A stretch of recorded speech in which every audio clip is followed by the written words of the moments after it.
Ya, halo. Pada video kali ini, Bapak akan memberikan sebuah contoh serta langsung pembahasan materi-materi yang mungkin masih belum Bapak jelaskan sebelumnya.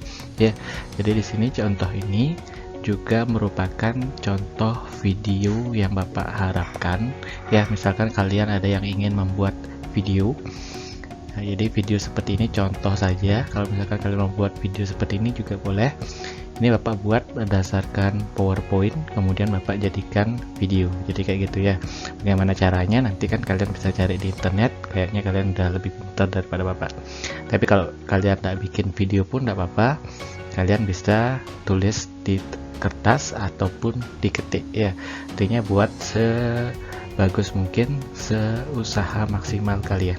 Oke. Nah, kita lanjut.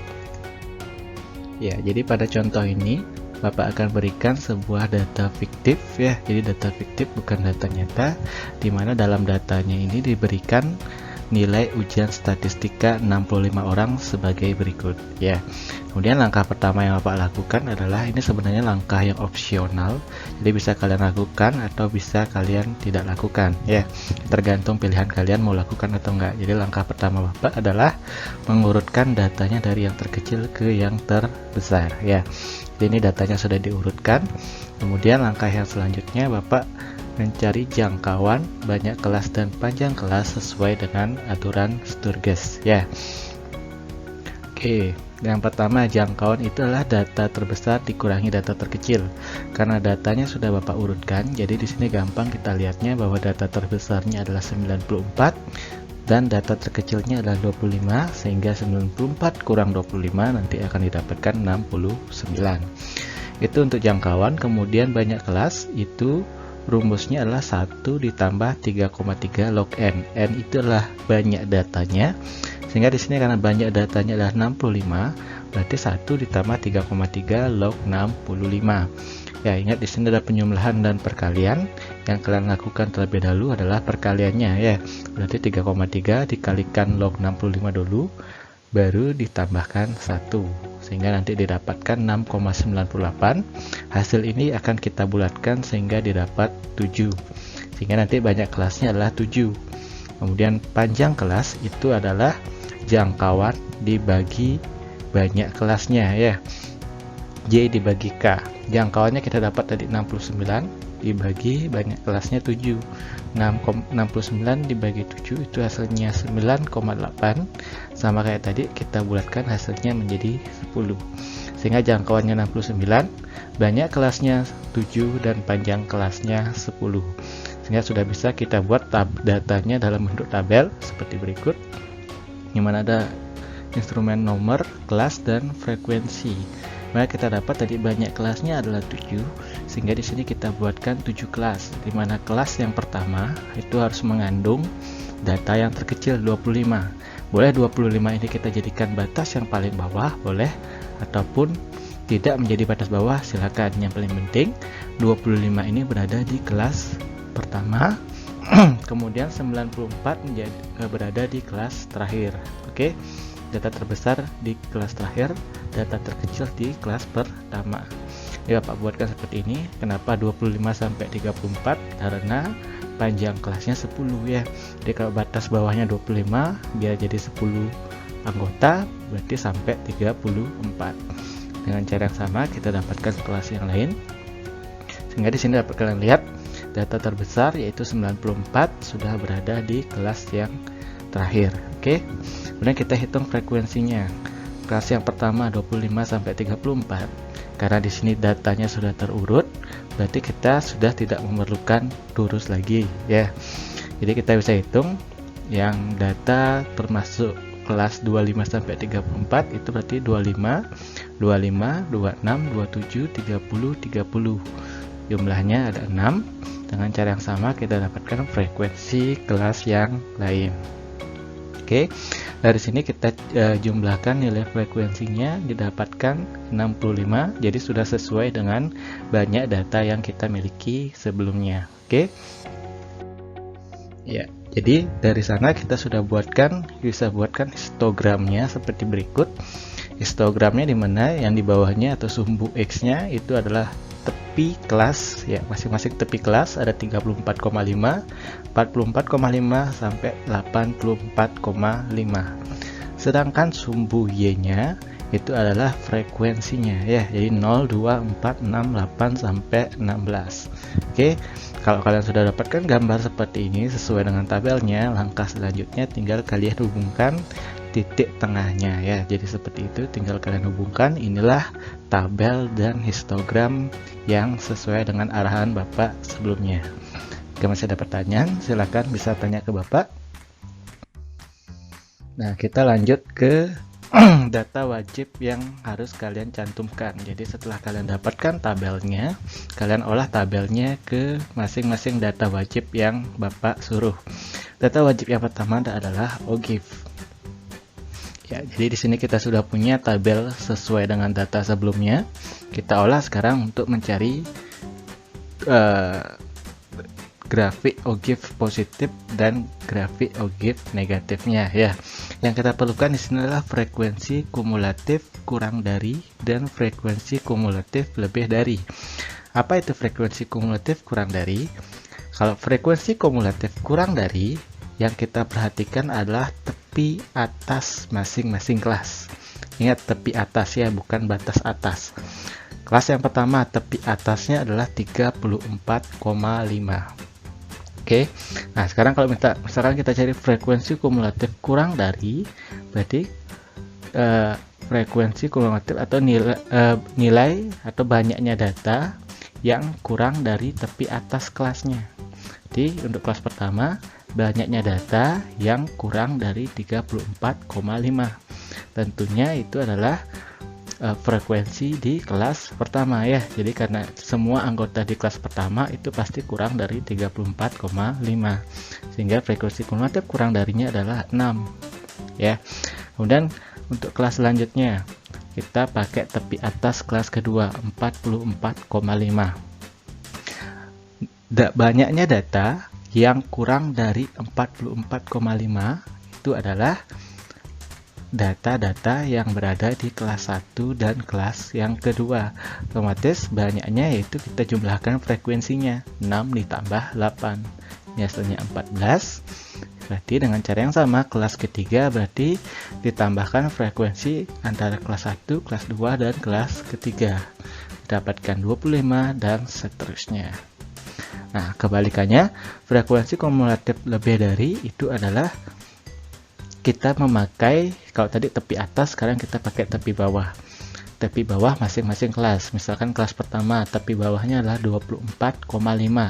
Berarti banyaknya data yang nilainya lebih besar dari 24,5, kira-kira yang mana? Kan semua data ya. Semua datanya pasti lebih besar dari 24,5. Sehingga banyaknya data adalah 65. Paham ya? Nah, untuk kelas selanjutnya, kalau kalian perhatikan, kita pakai tepi bawah kelas yang kedua, berarti 34,5. Nilai atau banyaknya data yang memiliki nilai lebih dari 34,5, yang mana kira-kira?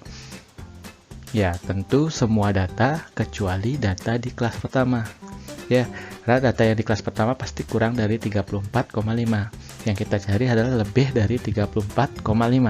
Berarti 65 dikurangi 6. Hasilnya 59. Dan seterusnya di kelas ketiga kita dapatkan yang banyaknya data yang lebih besar dari 44,5. Tentunya semua data kecuali data di kelas pertama dan kelas kedua ya. Atau bisa kita cari dengan 59 dikurangi 8. Hasilnya 51. Dengan cara yang sama kita lengkapi tabelnya seperti berikut. Sehingga di sini kita lihat kita sudah bisa buat grafik OGIF positif dan OGIF negatif. Di mana OGIF positif dilambangkan dengan grafik warna hitam. Itu adalah grafik dari frekuensi kumulatif kurang dari. Ya, kira-kira kenapa yang kurang dari malah dikatakan OGIF positif? Ya, karena nilainya makin besar ya, atau positif ya, makin besar. Sebaliknya, OGIF negatif yang warna orange ya, anggap ya, dilambangkan atau diwakilkan oleh grafik frekuensi kumulatif lebih dari. Kenapa dikatakan negatif? Karena nilainya makin ke kanan makin kecil. Oke, itu penjelasan Bapak terkait OGIF positif dan OGIF negatif. Ya, ada pertanyaan, tanya ke Bapak. Nah, kemudian data wajib yang kedua yaitu terkait rata-rata. Masih kita pakai data sebelumnya yang sudah kita buat dalam bentuk tabel. Kini yang kita perlukan hanyalah titik tengah dan hasil kali titik tengah tersebut terkait dengan frekuensinya ya. Titik tengah dilambangkan dengan X, frekuensi dilambangkan dengan F, berarti kita cari F kali X. Dimana titik tengah itu adalah batas atas ditambah batas bawah dibagi 2. Contohnya di kelas pertama batas atasnya adalah 34, batas bawahnya 25. Sehingga 25 tambah 34 itu 59. 59 dibagi 2 hasilnya 29,5. Sehingga F kali X-nya berarti 6 dikalikan 29,5. Itu hasilnya adalah 177. Dengan cara yang sama kita lengkapi tabelnya seperti berikut. Ya, jadi itu tugas kalian nanti melengkapi tabelnya. Kemudian rata-rata untuk data berkelompok itu adalah jumlah fx, jumlah f kali x, atau dalam LKS itu disebutkan sigma ya, dibagi jumlah f ya. Berarti di sini kita jumlahkan f-nya dengan f kali x ya. Jadi kolom f kita jumlahkan semua, kolom f kali x kita juga jumlahkan semua, sehingga didapat nantinya berarti 38 atau 3877,5 dibagi 65, sehingga nantinya rata-ratanya kalian dapatkan 59,65. Dah, sampai sana aja rata-ratanya, gampang kan ya. Nah, oke, untuk median ya. Jadi kalau median itu adalah data tengah, berarti di sini ada dua kasus yang akan kalian hadapi, yaitu jadi ketika datanya berjumlah ganjil dan ketika datanya berjumlah genap ya. Contohnya kalau misalkan ada 5 data, yang mana kira-kira data yang berada di tengah-tengah? Gampang ya, adalah data ketiga. Sedangkan kalau data genap, misalkan ada 6 data, yang mana kira-kira data yang berada di tengah-tengah?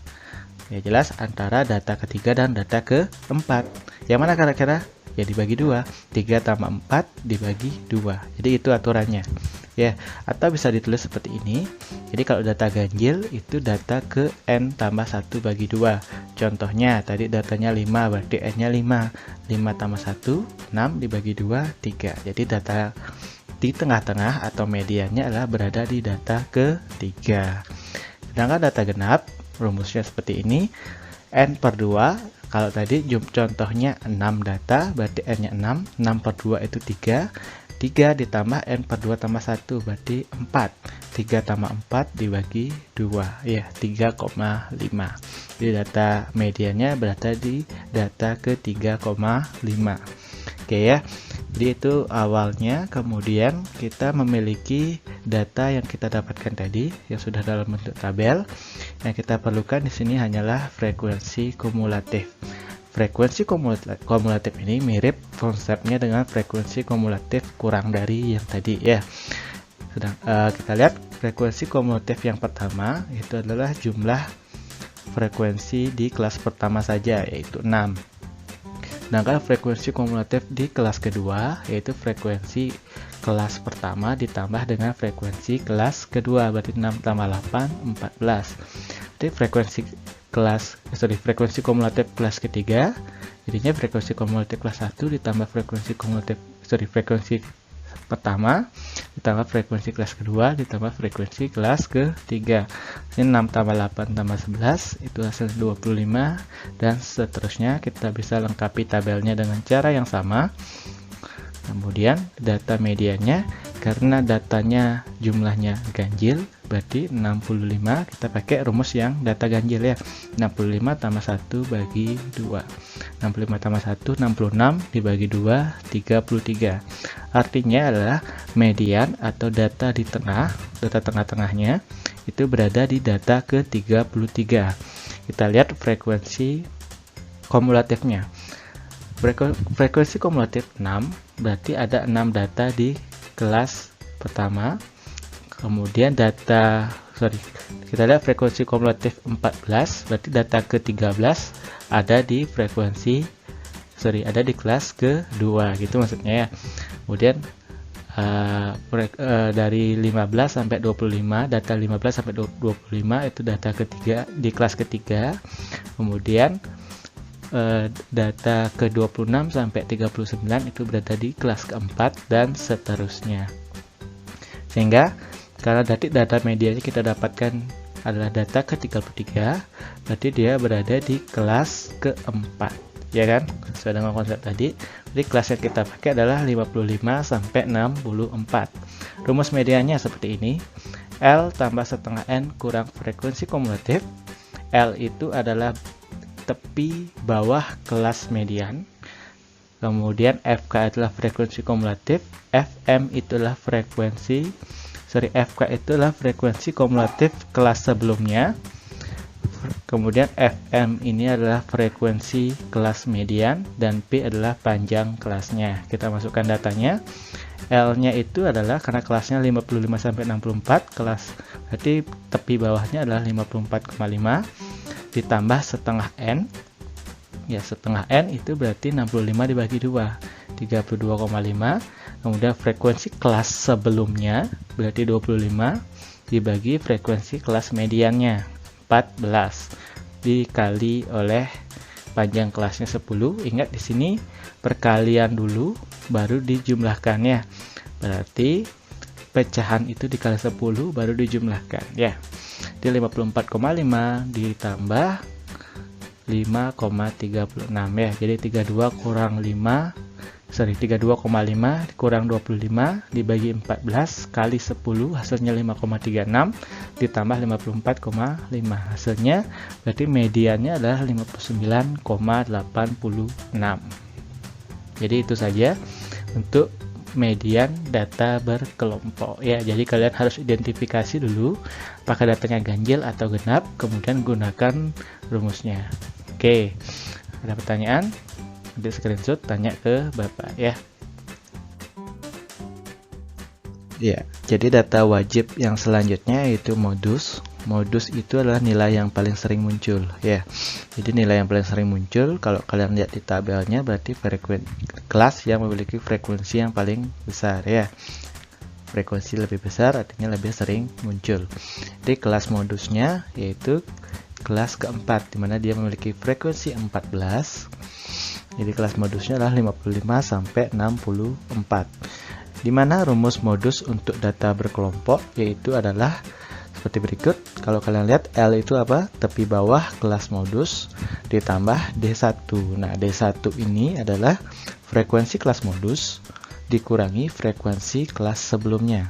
Berarti 14 kurang 11. Itu hasilnya 3. Jadi D1 adalah 3, sedangkan D2 itu adalah frekuensi kelas modus dikurangi frekuensi kelas setelahnya. Jadi 14 kurang 12, hasilnya 2. P itulah panjang kelas. Ya, kalau kalian masukkan datanya, berarti 54,5 ditambah 3 per 3 tambah 2 dikali P ya. 3 dibagi 3 tambah 2, 5. 3 per 5 kali 10 berarti 6 ya. Berarti 54,5 ditambah 6 hasilnya 60,5 ya. Gampang ya. Jadi itu rumus modus untuk data berkelompok. Ya, data wajib selanjutnya adalah simpangan rata-rata. Ya, kita masih gunakan data sebelumnya di mana frekuensinya Bapak singkat menjadi F saja ya. Jadi sebenarnya ini masih sama, cuma Bapak singkat ya karena kita memerlukan lebih banyak data di sini. X itu adalah titik tengah. Jadi di sini Bapak singkat F itulah frekuensi, X itulah titik tengah. Fx berarti frekuensi kali titik tengah. Nah, kemudian di sini X kurang R. R itu adalah rata-ratanya. Ya, di saat tanda nilai mutlak berarti kalau ada negatif berarti jadiin positif. Kan itu nilai mutlak ya. Kemudian kolom terakhir adalah frekuensi dikalikan nilai mutlak dari X kurang rata-ratanya, titik tengah kurang rata-ratanya ya. Oke, kita lanjutkan coba. Ya, nilai X dengan nilai F kali X itu sama berarti dengan data ketika kalian mencari rata-ratanya ya. Sehingga di sini kalian lihat jumlahnya untuk mencari rata-rata kan berarti jumlah kolom F kali X dibagi jumlah F ya. Sehingga nanti dapatkan rata-rata itu dapat 59,65 sama dengan yang sebelumnya ya. Nah, di sini karena rata-ratanya 59,65 berarti kolom X kurang R untuk yang kelas pertama kan titik tengahnya 29,5 ya kan, dikurangi 59,65 berarti kalau nggak salah itu hasilnya min 30,15. Sedangkan di sini karena nilai mutlak berarti yang min atau negatif otomatis menjadi positif ya, berarti jadinya 30,15. Nah, di sini kolom selanjutnya F dikalikan nilai mutlak titik tengah kurang rata-rata tadi, berarti F-nya 29,5 ya kan, dikali 30,15. Hasilnya adalah 180,9. Jadi itu langkah-langkahnya. Jadi kalau kalian ketemu negatif untuk di kolom X kurang R itu jadikan positif karena dia merupakan nilai mutlak. Oke, di sini kita lengkapi tabelnya dengan cara yang sama sehingga nanti didapat jumlah dari kolom X kali nilai mutlak titik tengah dikurangi rata-rata itulah 911,95. Nah, kemudian rumus simpangan rata-rata untuk data berkelompok yaitu adalah jumlah F dikali nilai mutlak X kurang R dibagi jumlah F. Sehingga di sini hasilnya adalah 911,95 dibagi 65. Hingga kita dapatkan 14,03. Bisa ya. Jadi itu simpangan rata-rata. Jadi kalian bisa gunakan data ketika mencari nilai rata-rata sebelumnya. Oke, tinggal ditambahkan 2 kolom lagi. Oke, bisa ya. Nah, yang selanjutnya adalah ragam dan simpangan baku. Ini Bapak jadikan satu karena sangat berkaitan antara ragam dan simpangan baku. Masih kita gunakan data sebelumnya, masih Bapak singkat frekuensi menjadi F, kemudian X menjadi titik tengah. Fx itu sama dengan yang data yang tadi. Bedanya di sini adalah kalau tadi nilai mutlak X kurang R kan gitu ya. Sekarang berarti yang kita pakai adalah X kurang R, hasilnya itu kita kuadratkan. Ya. Kemudian data selanjutnya, data yang pengkuadratan itu dikalikan F. Oke. Ya, jadi ini masih sama nilai titik tengah dan hasil kali frekuensi dengan titik tengahnya masih sama dengan yang sebelumnya karena kita menggunakan data yang sama. Sehingga di sini jumlahnya juga sama, didapatkan nilai rata-rata sama seperti tadi 59,65 ya kan. Nah, sekarang kolom selanjutnya X kurang R dikuadratkan, berarti titik tengahnya adalah 29,5 dikurangi rata-rata 59,65 ya, dikuadratkan. Hasil pengurangannya berapa tadi? Min 30,15 ya. Berarti min 30,15 itu dikuadratkan, hasilnya 909,02 ya. Kemudian kolom selanjutnya adalah F atau frekuensinya adalah 6 dikalikan data yang kita dapat tadi 909,02. 6 kali 909,02 berarti itu adalah 5.454,12. Kita gunakan cara yang sama di data selanjutnya ya. Jadi yang tetap itu adalah R-nya rata-rata. Jadi di kelas kedua X-nya kan berubah menjadi 39,5 dikurangi rata-rata 59,65. Data ketiga, data keempat, kelima dan seterusnya juga sama seperti itu. Jadi kalian bisa cocokkan data ini dengan kalkulator. Kalau ada masalah tanya ke Bapak. Ya, dijumlahkan itu hasilnya 19.493,58. Nah, di mana rumus ragamnya itulah jumlah dari F dikali X min R kuadrat dibagi jumlah F. Hasilnya adalah 19.493,58 dibagi 65 sehingga kita dapat ragamnya itulah 299,9. Nah, masalah pembulatan nanti kalau misalkan kalian dapat bilangan di belakang koma itu banyak, bisa kalian bulatkan menjadi satu angka di belakang koma atau dua angka di belakang koma. Ya boleh aja. Oke. Kemudian simpangan baku, ragam kan sudah ya. Simpangan baku itulah, ya karena Bapak katakan berkaitan tadi, kaitannya adalah simpangan baku itu adalah akar dari ragam. Ya, simpangan baku itu juga biasa dikatakan standar deviasi. Ya, itu di sumber lainnya. Nah, di sana kita lihat berarti akar 299,9. Sampai di sini kalian jawabnya sudah benar. Boleh sampai sini aja, tapi dicari akarnya juga boleh. Akarnya adalah 17,3. Jadi itulah ragam dan simpangan baku. Nah, itu data wajibnya sudah. Sekarang kita ke data yang tidak wajib atau data pilihan. Ada 3, kalian boleh pilih kuartil, desil, atau persentil. Pilih salah satu ya. Kita masih menggunakan data sebelumnya. Ada kelas, ada frekuensi, dan frekuensi kumulatif. Ya, sama seperti tadi. Nah, kalau kita ingat cara yang tadi ketika mencari median, coba perhatikan. Data mediannya adalah data ke-33, berarti kelas keempat merupakan kelas mediannya. Ya, kita ingat-ingat sehingga didapatkan mediannya 59,86. Nah, kalau kalian perhatikan konsep median, jadi kalau misalkan ada data sebanyak 65 data, median itu apa sih? Median itu adalah data yang tepat berada di tengah-tengahnya. Kan seperti itu ya. Anggap ini median, dia berada tepat di tengah-tengah. Nah, kemudian apa pengertian kuartil?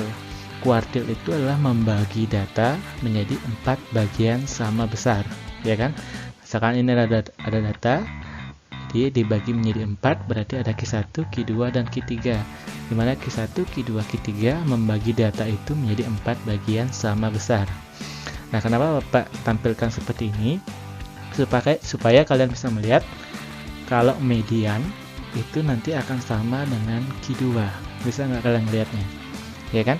Median itu sama dengan Q2. Dia tepat membagi menjadi 2 bagian. Ya, Q2 itu tepat berada di tengah-tengah data juga. Ya, jadi dari sini kita dapat simpulkan bahwa Q2 itu sama dengan median. Berarti rumus untuk Q2 itu juga sama dengan rumus median. Ya, berarti sama dengan L ditambah setengah N kurang frekuensi kumulatif dibagi frekuensi kelas median dikali P ya, panjang kelasnya ya. Nah, kemudian kalau kalian perhatikan bagaimana hubungannya dengan ketika kita mencari rumus Q1 dan Q3. Karena kuartil kan ada 3, Q1, Q2, Q3. Q2 sama rumusnya sama dengan median, Q1 sama Q3 gimana nih? Nah, kalian lihat itu median. Itu sudah Bapak gambarkan, dia tepat membagi menjadi setengah bagian dan setengah bagiannya lagi satu. Kan gitu ya. Ada setengah bagian, ada setengah bagian. Kemudian rumus data median itu kalau kalian perhatikan 65 tambah 1 bagi 2 kan sama artinya dengan setengah dari 65 tambah 1. Hubungannya adalah kalau kalian perhatikan median itu kan membagi menjadi setengah bagian. Di sini ada setengahnya, di sini juga ada setengah N, ya kan? Nah, kemudian kalau kuartil dia akan membagi menjadi 4 bagian, ya kan? Iya, berarti Q2 tadi kan dia berarti membagi 2/4 bagian. Ya, 2/4 itu berapa sih? 2/4 kan sama kalau disederhanakan menjadi setengah. Makanya rumusnya Q2 tetap menjadi setengah N, ya kan? Kalau Q1 berarti kalau tadi median atau Q2 kan memakai setengah. Berarti Q1 kita pakai 1/4-nya karena membagi menjadi 1/4, ya kan? Kemudian rumus Q1 itu sama dengan rumus Q2, hanya setengahnya berubah menjadi 1/4. Ya, karena Q1 itu kan 1/4-nya, baru 1/4-nya. Paham ya? Jadi yang berubah hanya 1/4 ini saja ya. Kemudian kalau Q3, ya, kalau Q1 1/4, Q2 itu 2/4 atau setengah, Q3-nya berarti 3/4-nya. Kan bisa ngeliat kan? Ya, berarti data Q3 berarti di antara 3/4 dikali N tambah 1, kemudian rumus Q3-nya seperti itu. Yang berubah adalah di sini 3/4, di sana juga 3/4.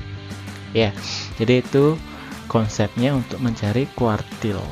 Jadi kita memakai hubungannya dengan median ya. Oke, kita bahas satu-satu. Kuartil sama seperti tadi, kita kalau misalkan kalian mencari contohnya, ini pakai contoh data yang tadi masih sama. Kita ada kelas, frekuensi, dan frekuensi kumulatifnya. Ya, data median yaitu data yang ke-33. Ya. Jadi mediannya adalah 59,86. Kita dapatkan tadi median itu sama dengan Q2. Berarti Q2-nya juga sama dengan 59,86. Nah,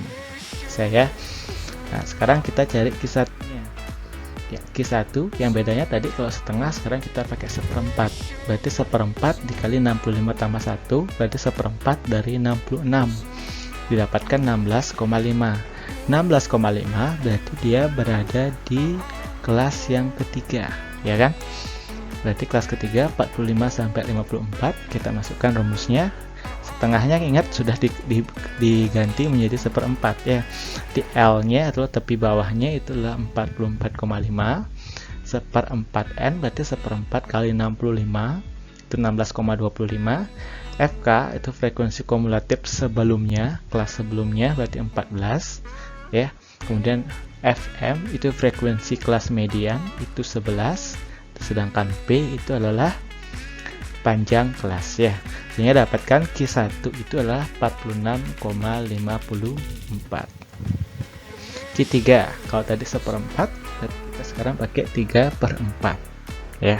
3/4 dikali 65 tambah 1 berarti 3/4 dari 66. Dia dapatkan 49,5. Dimana dia berada berarti 49,5 nya berarti di kelas ke-5 ya. Kelas ke-5 berarti tepi bawahnya sekarang menjadi 64,5. 3/4 N nya berarti 3/4 dari 65 itu 48,75. Frekuensi kumulatif kelas sebelumnya itulah 39, frekuensi mediannya itu 12, panjang kelasnya tetap 10. Ini didapatkan ini Q3 harusnya ya. Q3 itulah 72,62. Oke, sampai sana ada pertanyaan terkait kuartil? Ya, kalau ada pertanyaan tetap tanya ya. Ya, langkah selanjutnya kita mencari desil. Jadi kalau kalian memilih desil itu bedanya dengan kuartil.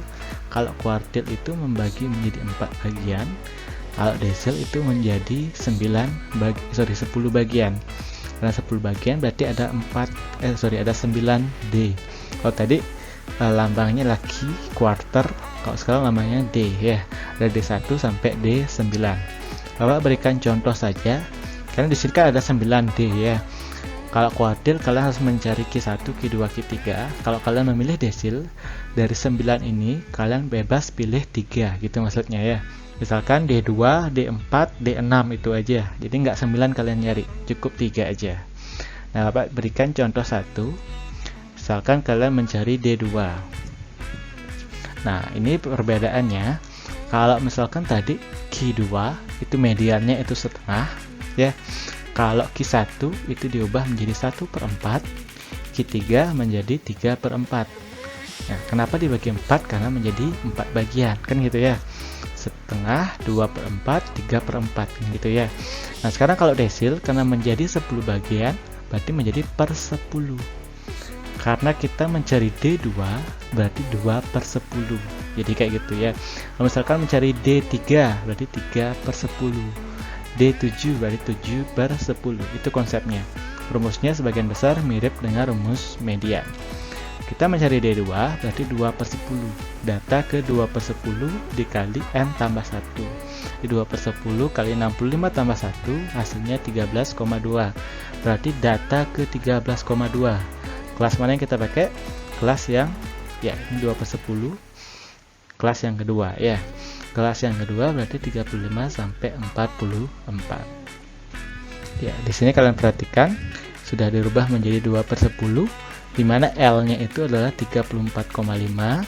Kemudian 2/10 dari 65 itu adalah 13 dikurangi frekuensi kumulatif sebelumnya itu adalah 6. frekuensi mediannya adalah 8 dikali panjang kelasnya tetap menjadi 10, sehingga nanti didapatkan D2 nya atau desil kedua adalah 43,25.